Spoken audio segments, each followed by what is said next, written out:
Assalamualaikum warahmatullahi wabarakatuh. Kami dari kelompok 8 akan mempresentasikan tentang termokimia. Saya Atma Syahruni dan teman saya Indah Septiani. Referensi jurnal yang kami pakai dari Journal of Chemical Education, Decision-Based Learning. If I just use a question to use, I know I could solve this problem.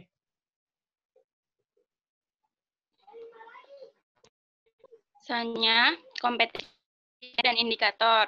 Kada yang pertama, 3.A memahami konsep delta H kalau reaksi dan tetap. Hanya dalam persamaan termokimia, indikator yang menuliskan samaan kimia yang benar. Yang kedua, memahami sistem dan lingkungan beserta sistem. Yang ketiga, memahami konsep delta sebagai kalau reaksi pada tekanan tetap. Yang keempat, reaksi eksoterm.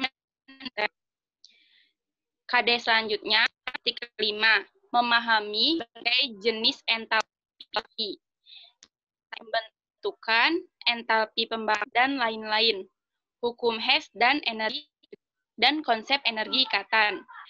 Yang pertama, indikatornya kan jenis entalpi pembentukan, entalpi pembakaran, dan lain-lain. Kedua, membedakan macam perubahan entalpi suatu zat. Yang ketiga, menentukan entalpi berdasarkan hukum Hess, data perubahan entalpi, pembentukan standar, dan data energi. Selanjutnya, titik materi.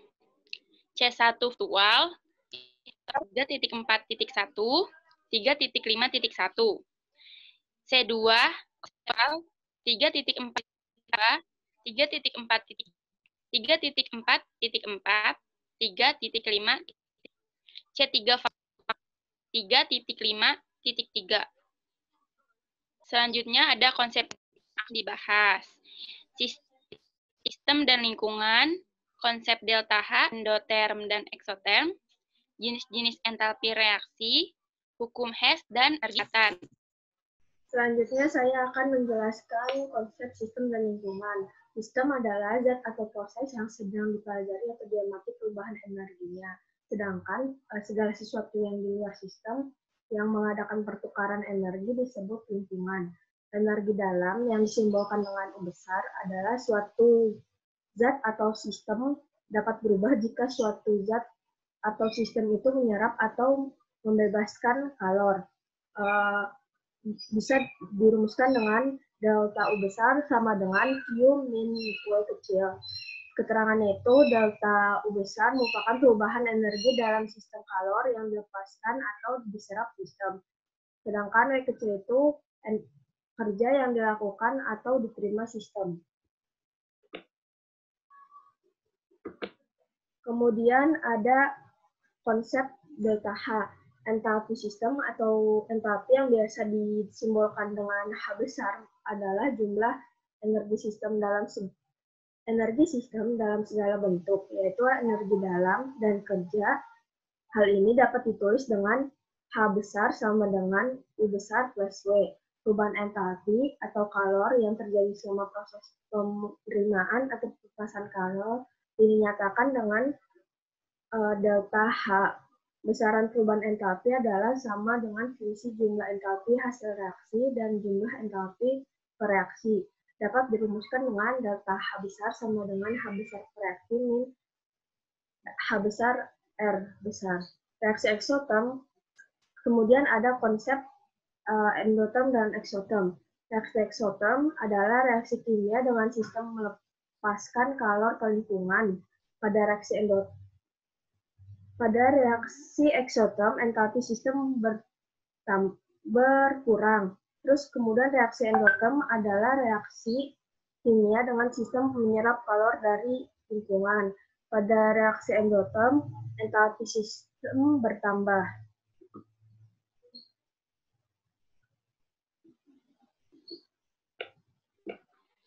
Selanjutnya ada jenis-jenis entalpi reaksi. Yang pertama, perubahan tahap reaksi, yaitu perubahan entalpi reaksi yang diukur pada kadar standar. Kedua, perubahan entalpi pembentukan, yaitu perubahan energi pada pembentuk 1 mol suatu zat dari unsurnya dalam bentuk standar dan diukur pada keadaan. Yang ketiga ada perubahan entalpi penguraian. Perubahan entalpi dari suatu reaksi penguraian 1 mol zat menjadi unsur-unsurnya standar. Yang keempat ada perubahan entalpi pembakaran, yaitu perubahan pada pembakaran sempurna 1 mol suatu zat yang diukur pada keadaan. Next.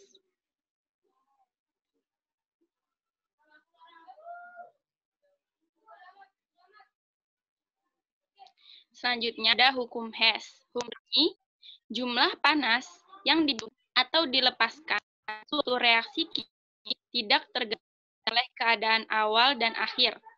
Yaitu delta H sama dengan jumlah delta H produk dikurang delta H reaktan. Hukum Hess dapat dinyatakan dalam bentuk siklus atau diagram tingkat energi. Contohnya di bawah. Ada energi ikatan, yaitu energi yang digunakan untuk memuskan atau mengurai kimia per senyawa berwujud gas, hingga menjadi atom-atom berwujud gas dalam keadaan standar yang dilambang D. Dan dirumuskan D sama dengan delta H reaksi. Penentuan delta H reaksi yaitu reaksi sama dengan jumlah energi ikatan reaksi yang putus kurang jumlah energi ikatan produk yang terbentuk. Itu ada di sebelah kanan.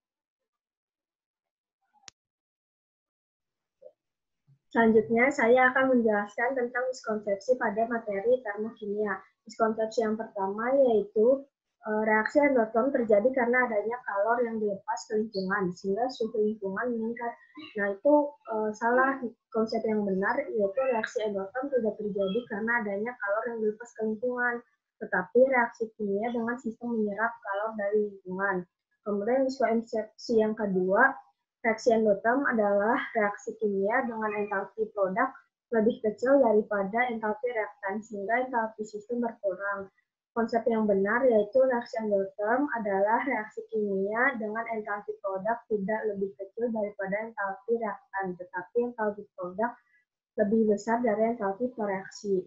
Kemudian miskonsepsi yang ketiga, air merupakan salah satu bagian yang diamati perubahan energinya, namun tidak hanya air yang diamati perubahan energinya, tetapi urea juga merupakan bagian yang diamati perubahan energinya. Nah, konsep yang benar dari miskonsepsi tersebut adalah dengan adanya penambahan kalor yang diserap oleh es dari lingkungan, tidak merubah suhu es, sehingga es tersebut mencair. Setelah es mencair, maka suhunya akan naik dan energi potensial dari zat-zat kimia yang bersangkutan akan turun, sehingga sistem melepaskan kalor ke lingkungan. Miskonsepsi yang keempat yaitu pada reaksi CH4 plus 2O gas oksigen menjadi CO2 plus 2H2O terjadi perubahan entalpi yaitu kalau pembentukan CO2 dan H2O. Nah, itu salah. Konsep yang benar itu adalah reaksi tersebut merupakan reaksi entalpi pembakaran dari CH4. Hal ini dikarenakan perubahan entalpi pembakaran CH4 yang terjadi melalui pembakaran 1 mol senyawa tersebut menjadi senyawa CO2 dan H2O pada keadaan standar. Selanjutnya, miskonsepsi yang kelima, yaitu reaksi Ag ditambah NO3- menghasilkan AgNO3 merupakan perubahan entalpi yang terjadi pada pembentukan AgNO3 dari plus dan NO3-. Yang benar adalah perubahan entalpi pembukaan 1 mol Ag tidak terjadi dari Ag plus dan NO3, tetapi terjadi Ag2 dan O2 dan dalam keadaan standar. Dan perubahan entalpi yang terjadi berdasarkan ion-ion pembentuknya. Yang keenam, 2NO plus O2, 2NO2 delta minus X kilojoule. Terjadi perubahan entalpi pembentukan standar NO2, tetapi di perubahan entalpi pembakaran O. Hal ini menyebabkan perubahan entalpi pembakaran, yakni entalpi yang terjadi pada pembakaran 1 mol NO pada kadar standar. Yang terakhir, koefisien persamaan reaksi tidak berpengaruh hingga standar pembentukan gas dapat dihitung dengan rumus delta H1 delta H2 ditambah delta H3. Sebenarnya adalah koefisien dalam reaksi berpengaruh dalam pembentukan standar.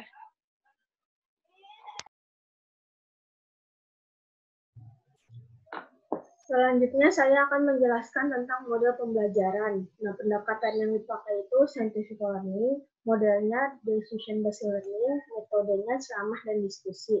Kita atau langkah-langkah pembelajarannya yaitu langkah pertama, guru memperkenalkan pohon keputusan kepada siswa. Nah, pada gambar sebelah kanan di bagian bawah itu merupakan salah satu contoh dari pohon keputusan tersebut. Langkah kedua, guru memberikan contoh permasalahan. Pada gambar sebelah kanan yang bagian atas itu merupakan salah satu contoh dari permasalahan. Terus langkah yang ketiga, guru memberikan pertanyaan dan siswa menentukan pilihan berdasarkan pohon keputusan. Jadi nanti guru akan memberikan pertanyaan awal seperti misalnya apakah permasalahan tersebut tergolongkan ke dalam nyata atau teori. Nah, nanti siswa akan menentukan jawabannya berdasarkan pohon keputusan tersebut. Nah, langkah ketiga, nanti guru akan langkah keempat, nanti setelah siswa memberikan jawabannya, guru akan meminta salah satu dari tiap kelompok untuk menjelaskan. Jadi misalnya kan nanti setelah murid menjawab, berarti di dalam suatu kelas akan terbentuk dua kelompok kan, yang menjawab teori dan yang menjawab nyata. Nah, guru akan meminta salah satu siswa dari tiap kelompok untuk menjelaskan kenapa sih dia memilih jawaban tersebut. Langkah kelima, guru akan memberikan pertanyaan lagi, apakah proses tersebut menyebabkan perubahan energi yang disebabkan oleh perubahan suhu. Nah, nanti siswa akan menjawabnya lagi berdasarkan pohon keputusan tersebut. Langkah keenam, siswa memilih jawaban dengan dasar materi yang sudah diberikan.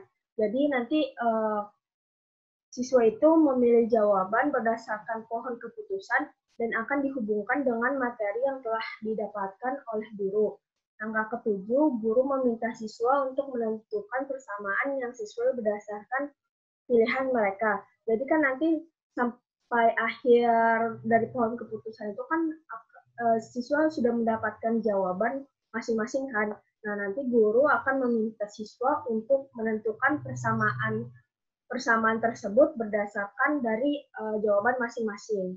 Langkah ke-8, guru mengklarifikasi dan meriksa pemahaman siswa. Setelah siswa mendapatkan jawaban dan persamaannya, nanti guru akan mengklarifikasi dan memeriksa pemahaman siswa apakah benar atau tidak.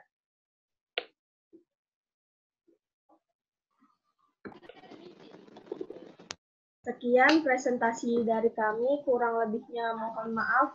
Wassalamualaikum warahmatullahi wabarakatuh. Assalamualaikum warahmatullahi wabarakatuh.